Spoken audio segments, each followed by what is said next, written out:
If the 6 hours that the people spent watching a debate between a deviant Muslim and a disbeliever, those 6 hours could have been spent to memorize Al-Arba'in al-Nawawiyya or to memorize Juz' Amma.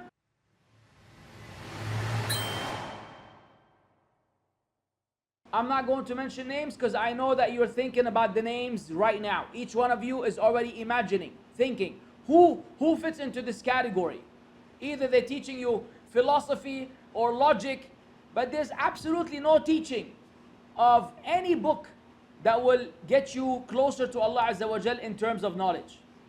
So look at the variation, look at the quality of the du'at out there, and make sure that you follow and you attach yourself and you remain persistent with those that are actually teaching you the deen of Islam as per the Quran and the Sunnah, and ignore all of these other miserable clowns whose main goal is to chase clout, to get attention, and to, whatever their intentions may be, good or bad. They might have the best intentions, but it's all the wrong actions that will not get you where you need to be. Because if you preoccupy yourself with those people, you will have no time for beneficial knowledge.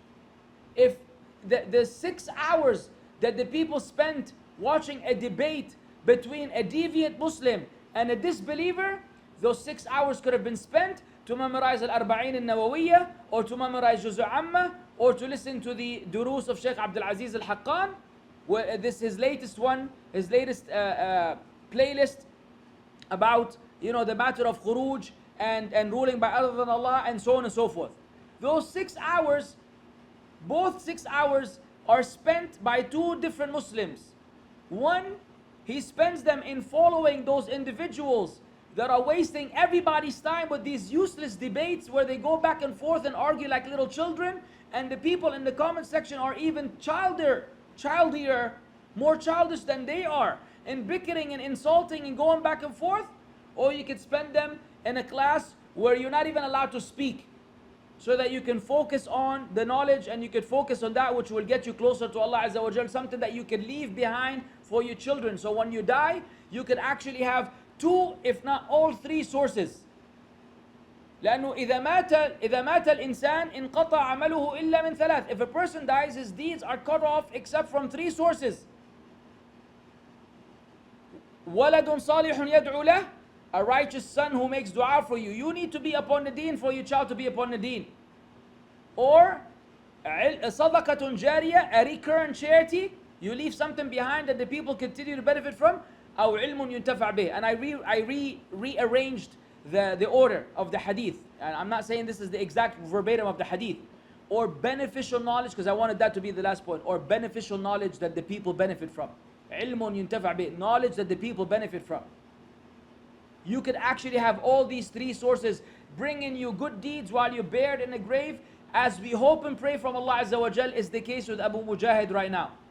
Now that he returned to Allah subhanahu wa ta'ala, we hope and pray that because of our continuation of giving da'wah based on what we learned from him, that this will be a source of an investment for him and a source of beneficial knowledge that he will continue to benefit from until we all stand before Allah Azza wa Jal on the last day.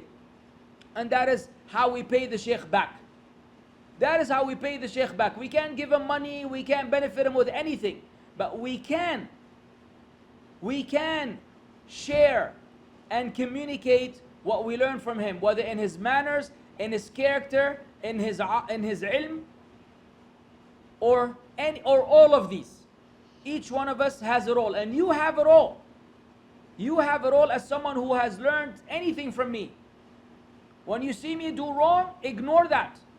But if you see something good from me, something beneficial, something in line with the Sunnah, pick it up and communicate it and share it, so that we can all have this recurrent type of good deeds coming in when we need them the most.